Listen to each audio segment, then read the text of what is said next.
seluruh dunia harus tahu bahwa hanya Islamlah satu-satunya cara bagi manusia untuk bisa mengenal, mengalami, dan menikmati Sang Maha Pencipta.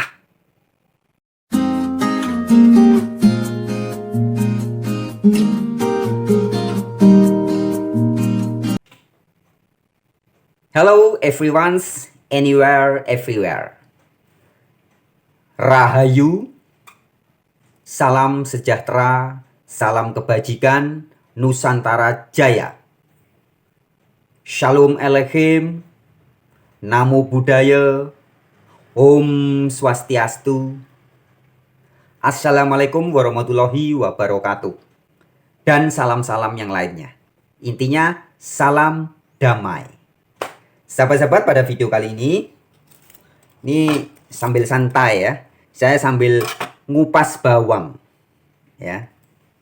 Kita bincang-bincang sekaligus menjawab fitnahan dan tuduhan dari sebagian orang yang menuduh atau memfitnah saya, katanya anti Kristus atau antikris.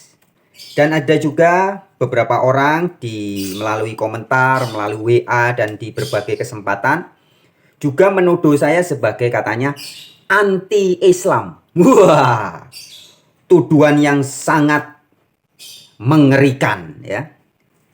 Sahabat-sahabatku, pada video kali ini kita akan bincang-bincang dengan tujuan mematahkan dan membuktikan bahwa tuduhan-tuduhan yang seperti itu hanyalah omong kosong belaka. Sebenarnya terserah, orang tuh bebas ya, mau menuduh saya macam-macam, itu bagi saya tidak terlalu masalah. Tapi tentunya akan menjadi masalah yang agak penting diklarifikasi juga ketika tuduhan itu sudah menjurus kepada fitnah dan bisa mengganggu ketentraman umum. Jadi gini sahabat-sahabatku. Pertama ya, tentang tuduhan dari orang-orang yang menyebut saya sebagai anti-Islam. Atau anti dengan ajaran Islam. Atau anti dengan agama Islam.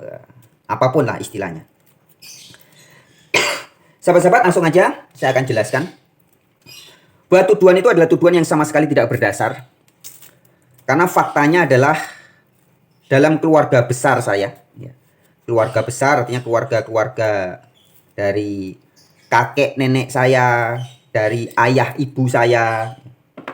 Sebagian besar keluarga mereka adalah keluarga yang beragama Islam. Jadi saya tumbuh kembang dalam lingkungan keluarga, sanak kerabat, sanak famili Islam, juga ada yang Kristen, juga ada yang Katolik. Kemudian setelah saya tumbuh menjadi remaja, saya juga bergaul dengan teman-teman Buddha, teman-teman Hindu ya, dan banyak teman-teman kepercayaan lainnya, bahkan juga dengan teman-teman agnostik atau teman-teman ateis. Dan saya tidak anti dengan salah satu dari agama yang ada di Indonesia ini. Kemudian hal yang kedua harus dipahami sahabat-sahabatku. Ada sebuah kisah nyata yang seluruh dunia juga harus tahu.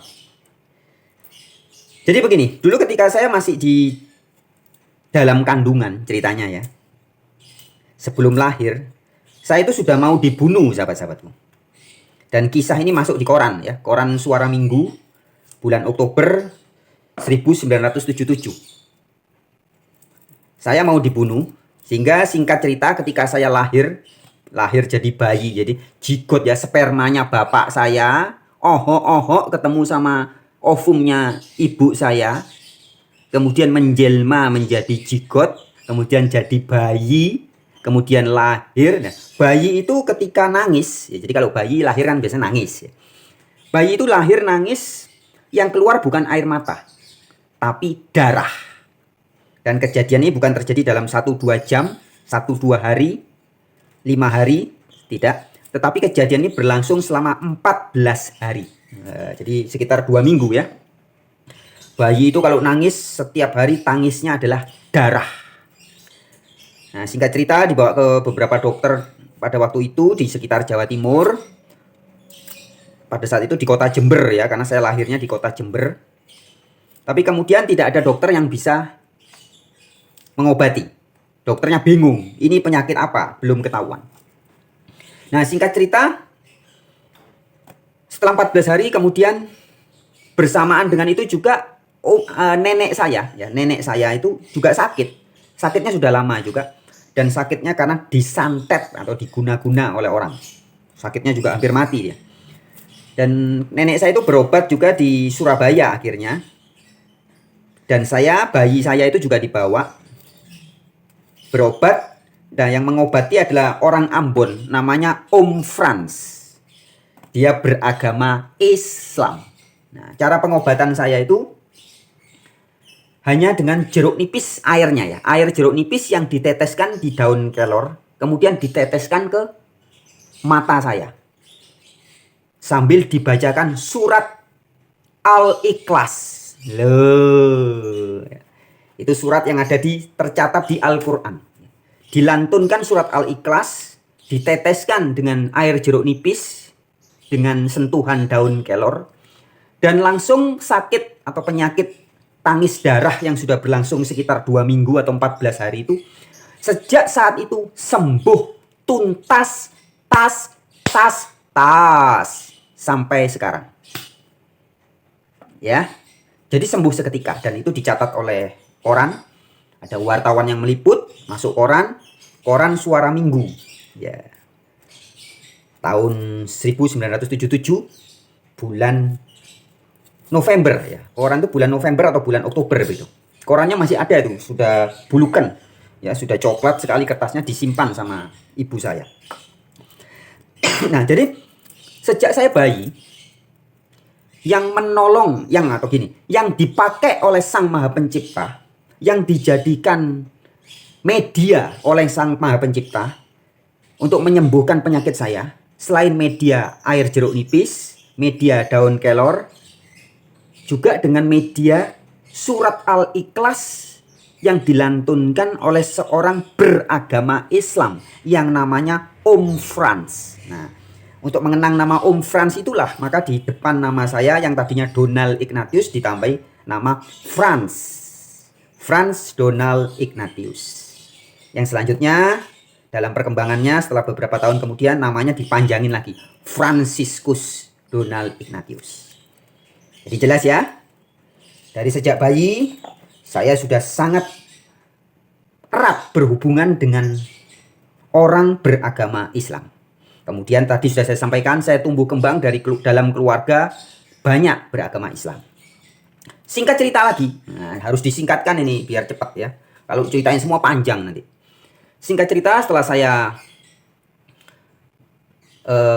remaja, saya berangkat ke Pulau Bali. Ya, tamat SMA hari Sabtu itu masih saya ingat, saya langsung berangkat ke Pulau Bali setelah terima ijazah SMA. Karena pada saat itu ayah saya sudah meninggal sehingga saya harus cepat bekerja. Ceritanya begitu singkatnya. Saya pergi ke Bali, merantau di sana. Dan di Bali kemudian saya mulai mempelajari semua agama. Ya. Singkat cerita lagi, nah ini cepat-cepat lagi ceritanya ya. Tahun 2004 tahun 2002 saya pindah ke Semarang. Kemudian tadi itu ke Bali itu tahun 1996. Kemudian tahun 2002 setelah saya nikah saya pindah ke Semarang. Nah, di Semarang saya sempat menulis buku. Buku itu judulnya Allah dalam Alkitab dan Al-Quran. Sebentar, saya masih ada contoh bukunya ya. Saya ambilkan bukunya ya, penampaan bukunya. Ini penampaan bukunya sahabat-sahabatku ya. Bisa dilihat ya. Bacaan untuk dewasa. Allah dalam Alkitab dan Al-Quran. Sesembahan yang sama atau berbeda. Ya. Nah, di buku ini banyak sekali saya menyajikan selain ayat-ayat Alkitab juga ayat-ayat Al-Quran dan kajian-kajian tentang Al-Quran, hadis juga, dan Islam. Nah, artinya dari ini cetakannya ini saya cetak pertama dulu tahun 2005. Cetakan 2005, cetakan pertama ini bisa dilihat ya. Cetakan pertama 2005, cetakan kedua 2006, cetakan ketiga 2006, 4 2006, 5 2007 dan seterusnya ya. Ini sudah dicetak sekitar 14 atau 15 kali tepatnya. Nah, sahabat-sahabatku, jadi dari kalau orang bilang istilahnya apa ya? Jejak perjalanan hidup atau track record ya. Jelas sekali saya sangat erat hubungannya dengan agama Islam. Nah, kemudian kalau sahabat-sahabat nih singkat cerita lagi, sahabat-sahabat juga mau memperhatikan beberapa video-video di dalam channel Wartawan Injil ini. Bukan sekali, 2 kali, 10 kali, 11 kali, 19 kali, bukan. Tapi berkali-kali, puluhan kali, bahkan mungkin bisa ratusan kali ya. Saya sering sekali membahas juga tentang agama Islam. Ya, di beberapa video yang terdahulu juga saya tegaskan bahwa makna Islam itu sebenarnya apa yang saya pahami. Intinya sahabat-sahabatku, semua tuduhan yang mengatakan bahwa saya anti-Islam itu adalah tuduhan yang sama sekali fitnah. Ya, jadi betul-betul bentuknya fitnah. Di salah satu video terdahulu saya sudah sampaikan bahwa makna dari kata Islam adalah bahasa Arab. Untuk bahasa Indonesia itu berserah diri. Bahasa Inggrisnya surrender. Bahasa Jawanya sumeleh, pasrah diri ya. Jadi Islam adalah pasrah diri. Islam itu bahasa Arab. Bahasa Indonesianya pasrah diri. Sehingga orang yang mengatakan bahwa saya anti-Islam, artinya adalah mereka juga mengatakan bahwa saya anti pasrah diri. Itu jelas sebuah hal yang mustahil dan tidak mungkin saya lakukan. Karena makna dari Islam atau pasrah diri yang ada dalam kesadaran spiritual saya, itu adalah sebuah sikap. Jadi Islam adalah suatu kata sifat, sikap manusia. Dan satu hal yang perlu saya sampaikan sahabat-sahabatku, bahwa sebenarnya percaya tidak percaya, mau tidak mau, suka tidak suka, setiap orang, setiap manusia, bahkan binatang pun ya, setiap hari itu selalu dalam tanda kutip ya, dalam tanda kutip dipaksa oleh Sang Pencipta ini untuk berislam atau berserah diri. Sekali lagi saya tegaskan ya, percaya tidak percaya, mau tidak mau, suka tidak suka, seluruh makhluk yang ada di muka bumi ini, terutama kita konteksnya kita bicara manusia ya, setiap hari oleh Sang Maha Kuasa diajari dalam tanda kutip dipaksa ya. Dipaksa dalam makna positif ya, bukan dalam makna negatif. Diajari atau dipaksa untuk berserah diri atau Islam. Buktinya apa? Ada banyak. Saya kasih satu contoh. Anda yang setiap hari tidur, saya juga setiap hari tidur ya. Kita tidak akan pernah bisa tidur nyenyak atau kita tidak akan pernah betul-betul tidur jika kita tidak berserah diri. Ketika Sang Maha Hidup atau Tien atau Yahweh atau Allah Subhanahu wa Ta'ala memerintahkan makhluknya untuk tidur, yaitu dengan diberi rasa ngantuk. Kemudian rasa itu dilawan, Anda dikasih rasa ngantuk, kemudian Anda lawan rasa itu 1 jam, 2 jam, 1 hari, 2 hari. Tidak akan bisa. Anda minum obat anti tidur, Anda lawan. Berapa lama Anda kuat? Setelah 7 hari atau setelah berapa waktu, tetap Anda harus taat kepada perintah Allah, perintah Sang Maha Pencipta untuk tidur. Nah, ketika tidur itu Anda harus pasrah. Jadi ketika kita dikasih rasa ngantuk, ya kita harus pasrah. Ya sudahlah, berserah diri, berislam, baru bisa tidur. Kalau Anda tidak berislam, Anda berontak terus tidak mau tidur. Pokoknya aku mau terus kerja, aku mau terus main game, aku mau terus nonton YouTube, tidak mau tidur. Berapa kuat Anda lakukan itu? 1 hari, 3 hari, 7 hari, 40 hari nggak tidur. Biasanya tidur nggak tidur. Pasti jadi masalah besar. Sakit bahkan bisa mati. Juga ketika Anda setiap hari diperintahkan oleh Sang Maha Pencipta untuk mengembalikan air yang sudah kita masukkan ke tubuh kita. Air itu mau kembali ke alam semesta melalui keringat dan sebagian melalui air seni atau kencing. Anda ketiban rasa kebelet pipis atau kebelet kencing.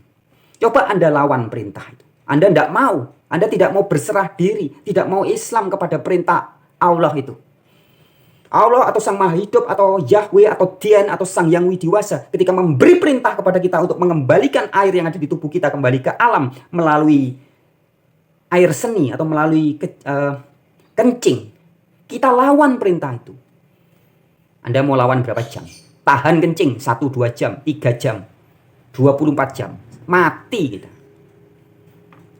Artinya untuk hal-hal yang sederhana itu kita harus berserah diri. Bahkan saat ini ketika Anda mendengarkan suara saya berbicara, supaya telinga Anda bisa mendengarkan suara saya, telinga Anda harus berserah diri. Harus Islam sehingga bisa berfungsi dengan baik. Kalau kita tidak mau berserah diri untuk mendengar suatu lagu atau mendengar suara atau mendengar sesuatu apapun, tidak mau berserah diri, tidak mau Islam, ya nggak bisa. Paham ya? Jadi sahabat-sahabatku, Islam adalah pasrah diri, berserah diri. Sebagai tambahan juga sekaligus saya tambahkan ya. Seringkali orang berkata Islam itu harus jadi kafah. Jadi artinya berserah diri atau pasrah diri itu harus menyeluruh. Kemudian sebagian orang mengatakan yang namanya Islam kafah itu kalau mengikuti ritus-ritus atau syariat-syariat tertentu itu namanya Islam yang menyeluruh, Islam yang kafah. Saya mau kasih tahu sahabat-sahabatku, bagi orang-orang yang sudah memahami hakikat dan makrifat dari berserah diri atau pasrah diri atau surrender atau Islam, kesadarannya akan berbeda.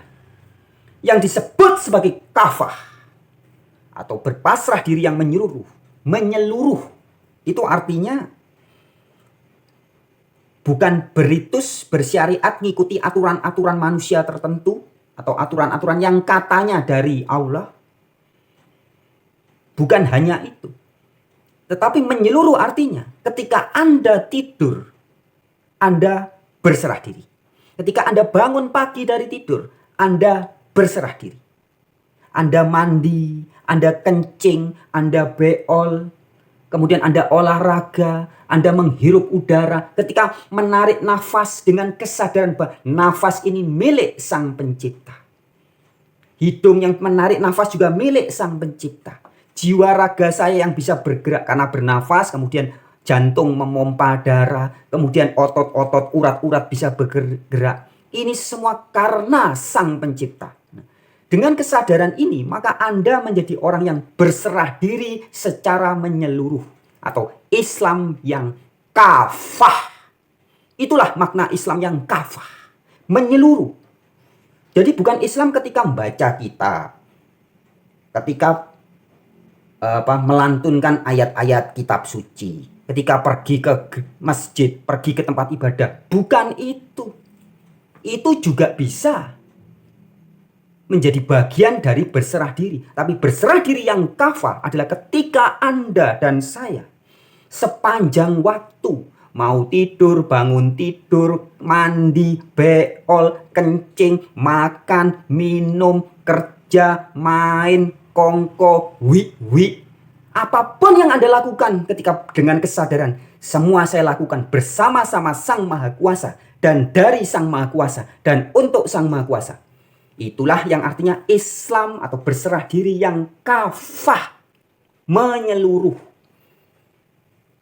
Ketika Anda makan, ini saya kasih contoh. Ketika saya ngupas bawang, ya, saya ngupas bawang, saya sadar yang menciptakan bawang ini, yang bikin bawang ini bukan saya, bukan makhluk, tapi Sang Maha Pencipta.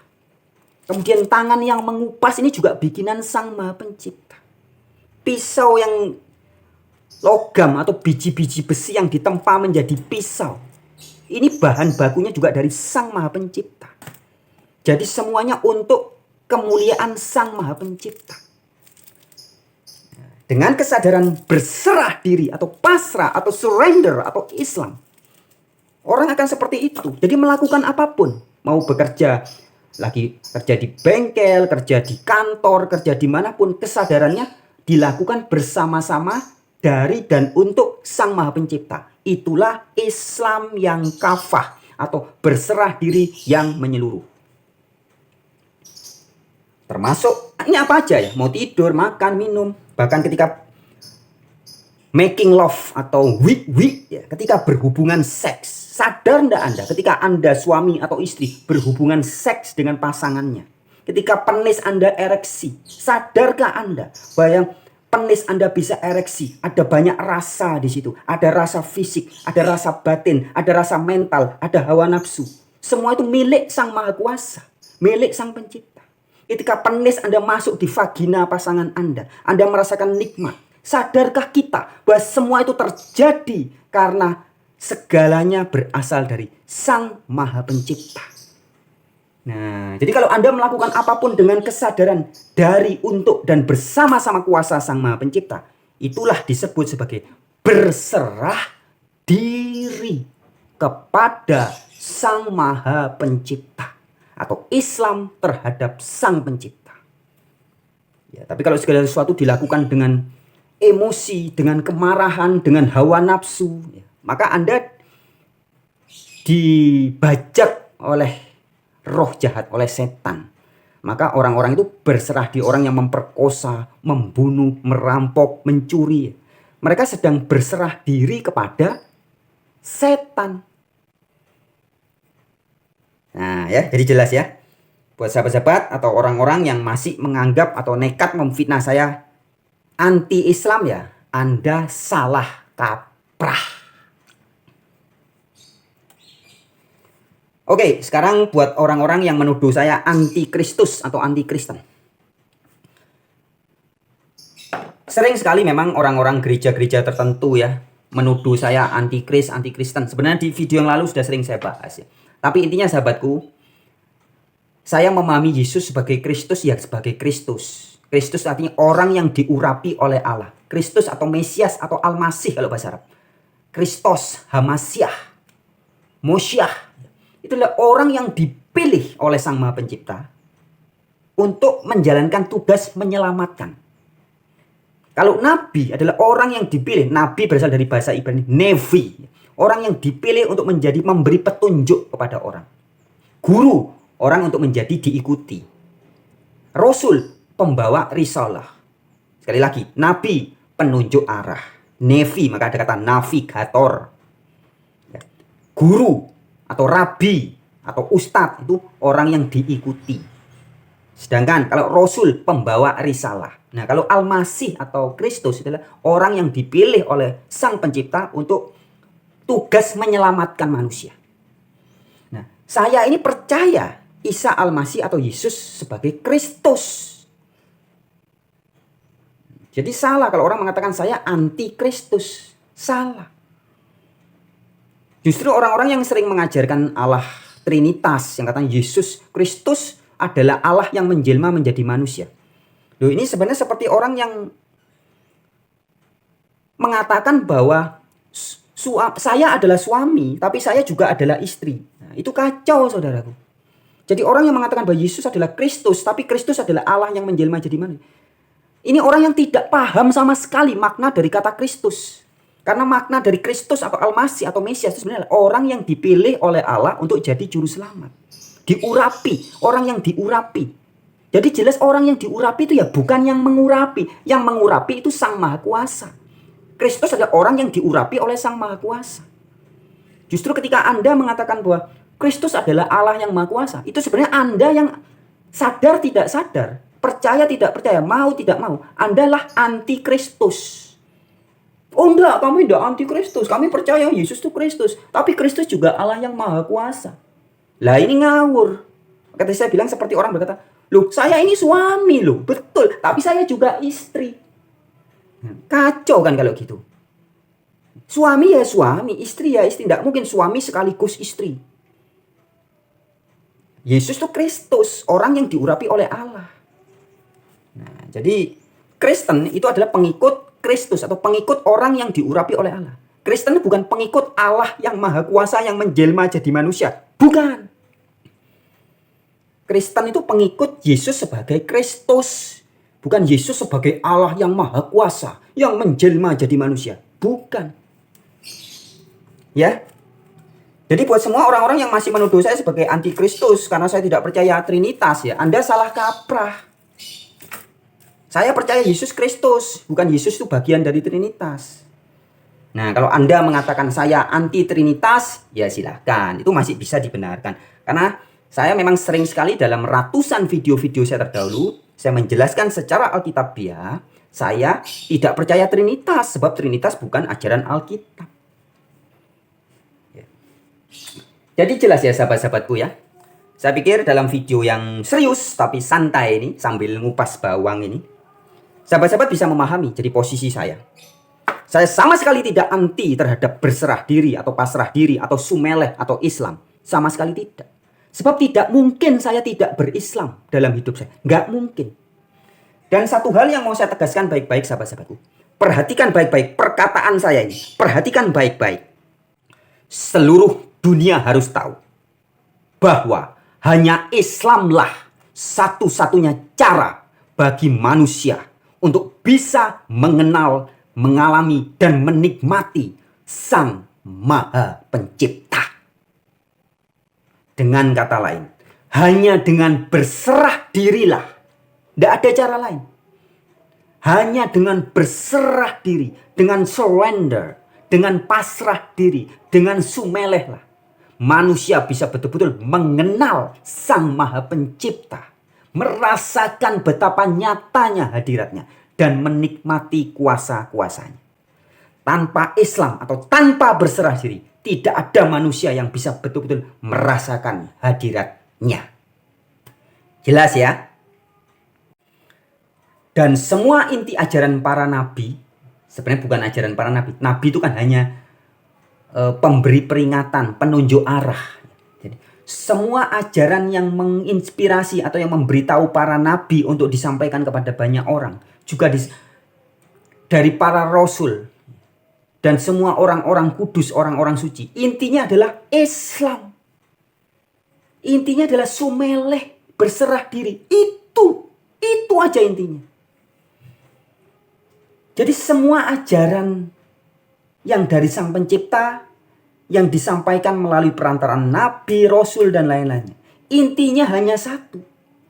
Supaya manusia mau Islam, mau berserah diri, pasrah diri.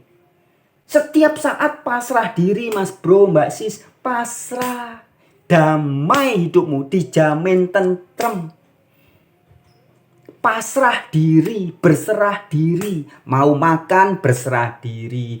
Minum, berserah diri. Kencing, beol, main, tidur, nongkrong, kongko. Semua dilakukan berserah diri. Semua dilakukan berislam.